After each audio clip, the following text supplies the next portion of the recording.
Este lago lo hizo el patrón para montar en jet ski. ¿Sí?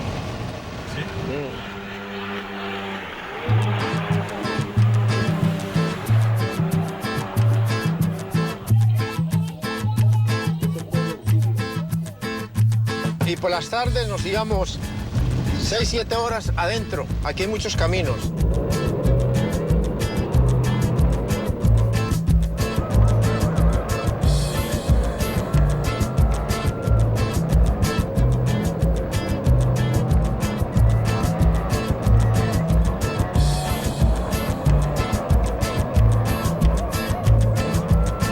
Eso está totalmente cambiado. Aquí habían 15.000 animales vivos. Helicópteros a toda hora, aviones. Escobar hacía que le enviaran animales salvajes por avión. Esto le costó una fortuna. Popeye se pasó muchos días aquí con los otros tenientes de Escobar. Pero en realidad, el zoológico no era solo para los turistas. Había otro motivo.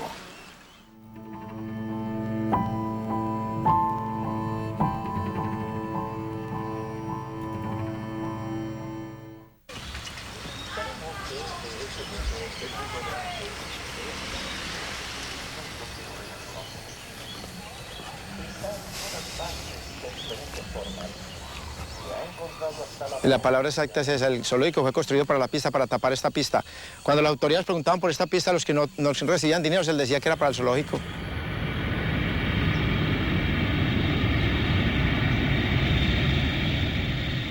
Desde esta pista salía toda la cocaína para los Estados Unidos de Norteamérica. Salían los aviones tanqueados con combustible adentro y con cocaína. Iban directo a los Estados Unidos de Norteamérica, a una pista entre los Estados Unidos. Con bandera de Costa Rica iban los aviones. Pues todo el mundo sabía, pero mucha gente ganaba muchísimo dinero. Autoridades aeronáuticas comían dinero, los que controlaban los radares.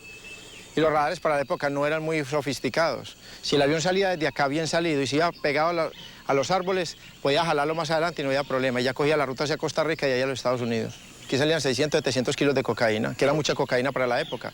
Que un kilo de cocaína en esa época ya valía $50.000. Era un cargamento muy grande porque apenas estaba empezando a conocer la cocaína en el mundo. ¿Cuántos aviones en lo máximo podían salir por día? No, los que quisiera pueden salir 10, 12 aviones.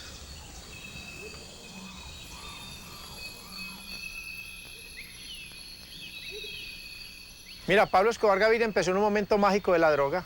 Ya después la cocaína, cuando entró mucha cocaína, empezó a bajar de precio.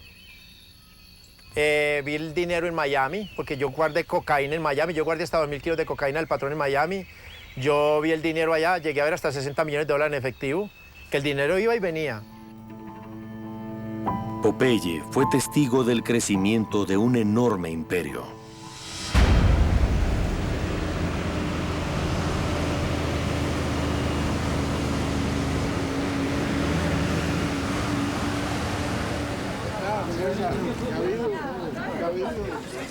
En pocos años, Escobar se convirtió en el 15º hombre más rico del planeta.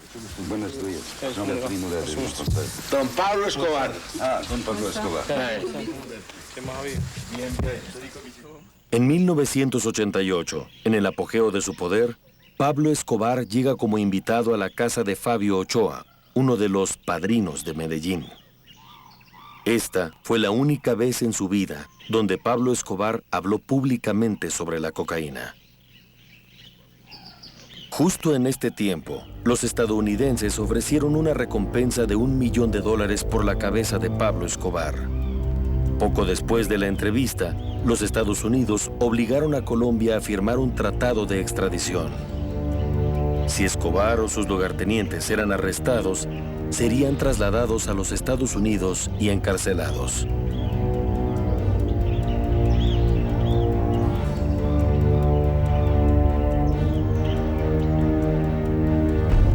Para Pablo Escobar, el jefe del cártel de Medellín, eso era inaceptable.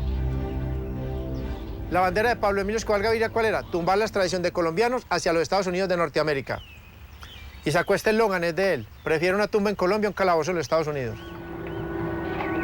Escobar organizó decenas de ataques en todo el país. Desató un reino de terror.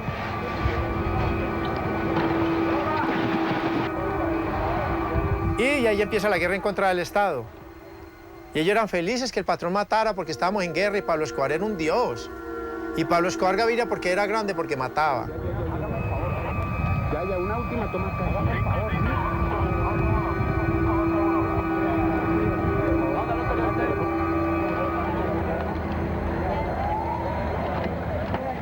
Aquí hay un dicho que dice en mi pueblo, en época de guerra no se escucha en misa.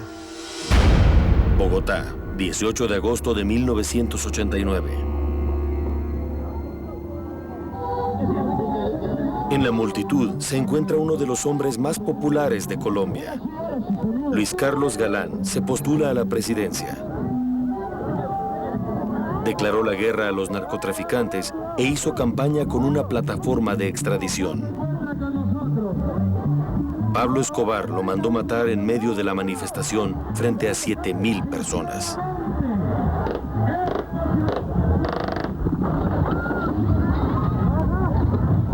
Hoy, Popeye cree que el asesinato fue el mayor error de Escobar. La muerte del doctor Galán fue gravísima. Todo el mundo dice que lo más grave del patrón fue las 275 bombas que colocamos. No, eso es cemento. Las vidas también, pero eso es cemento. La muerte del doctor Luis Carlos Galán fue grave. El país retrocedió muchísimo. ¿Por qué? Porque aquí la inversión extranjera se fue. De aquí se fueron los turistas. El sucesor de Luis Carlos Galán fue César Gaviria.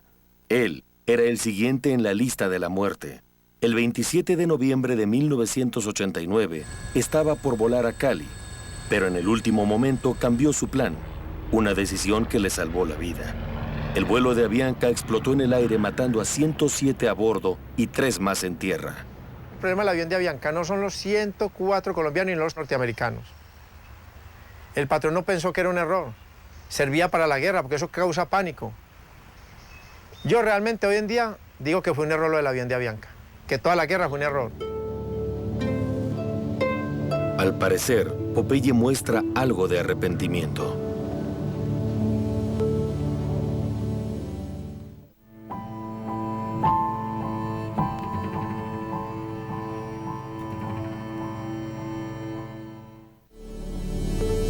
En ese momento no hubo preguntas ni arrepentimientos.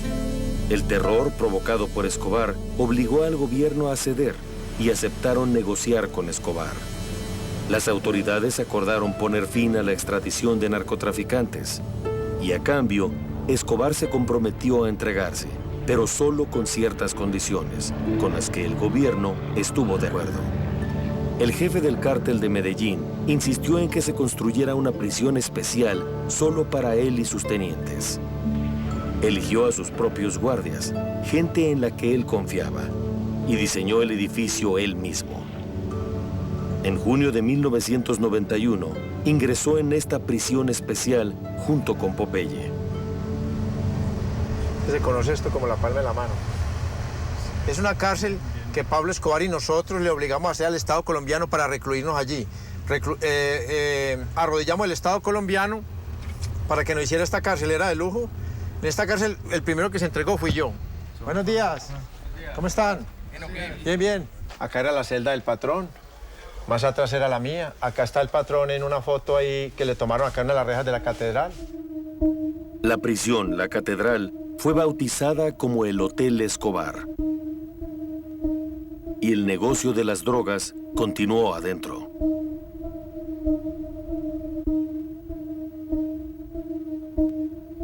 Yo duro con él 13 meses y medio en la catedral, allí matamos para él de todo, yo manejé la cárcel, hicimos de todo para el patrón, 100%, sin chistar nada. Es que yo no tenía por qué chistar, es que yo era un hombre leal y era un buen trabajador del patrón. Y yo nunca pensé en refutar una sola orden del patrón. Escobar ordenó a su buen trabajador que matara a 2 socios cercanos sospechosos de robarle. Aquí lo matamos, lo descuartizamos y lo quemamos en la parte de atrás de la cárcel porque esto es muy grande. ¿Y por qué no murieron afuera? Porque eran demasiado ricos y ellos le podían ofrecer hasta 100 millones de dólares a cada uno de los bandidos, eran demasiado ricos. Los asesinatos fueron demasiado para el gobierno y hubo un enorme escándalo. Se tomó la decisión de trasladar a Escobar y a sus hombres a una prisión real. El ejército rodeó la catedral, pero el jefe del cártel ya se esperaba ese movimiento. Para llegar a esta cárcel campestre acá, que es estratégica para la fuga, porque Pablo Escobar siempre pensaba en la fuga. Acá, todo lo que tú ves acá estaba rodeado por una concertina, una malla electrificada. La malla tenía 10.000 voltios y en la celda del patrón que era allí, ahí estaba la cuchilla de los 10.000 voltios. La manejaba un guardia del patrón. Y había un muro más o menos de este alto que soportaba la malla. Y debajo de este muro habían 4 ladrillos con yeso, no con cemento. El patrón y yo sabíamos dónde estaban, yo me senté y les metí los pies y cayeron y por ahí no fuimos. Nos fuimos en arrastre bajo unos 200 metros hasta que ese día de la fuga los reflectores del ejército nos estaban buscando y pasaba la luz por encima y nosotros por debajo. Cuando ya logramos bajar la montaña, que el patrón la conocía perfecta, eran las 11 de la noche, porque esta zona tiene una característica. Esta zona se tapa de neblina a las 11 de la noche, toda. No se ve de aquí a 20 metros. Unos soldados de Bogotá y hay unos soldados norteamericanos. Se perdieron. Es muy difícil moverse con los equipos. En cambio, el militar viene lleno de cosas. Viene lleno como Rambo, un cuchillo aquí, chiquito, un chiquito allí, una pistola grande, una chiquita, un fusil, un poco de estupideces. Y nosotros somos el bandido, vamos para adelante.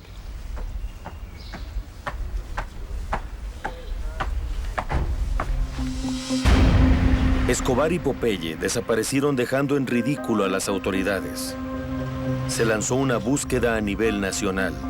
Se movilizó una unidad especial llamada Bloque de Búsqueda, formada por 600 policías y soldados incorruptibles, respaldados por los estadounidenses y la DEA.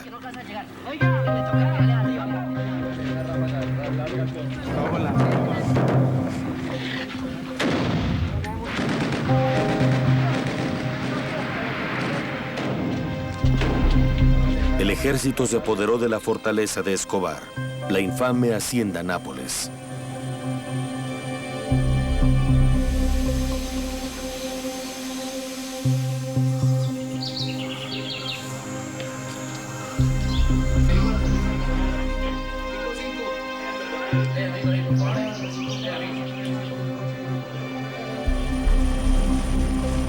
En toda Colombia se registraron las casas de los jefes de cárteles.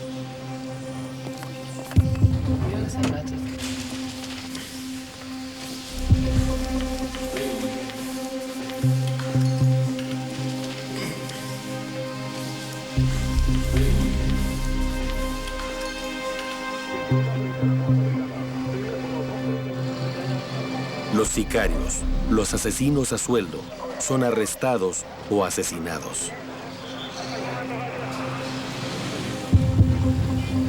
Mientras la búsqueda continúa en todo el país, tanto Escobar como Popeye se esconden en Medellín. Saben que el mejor lugar para esconderse es una ciudad.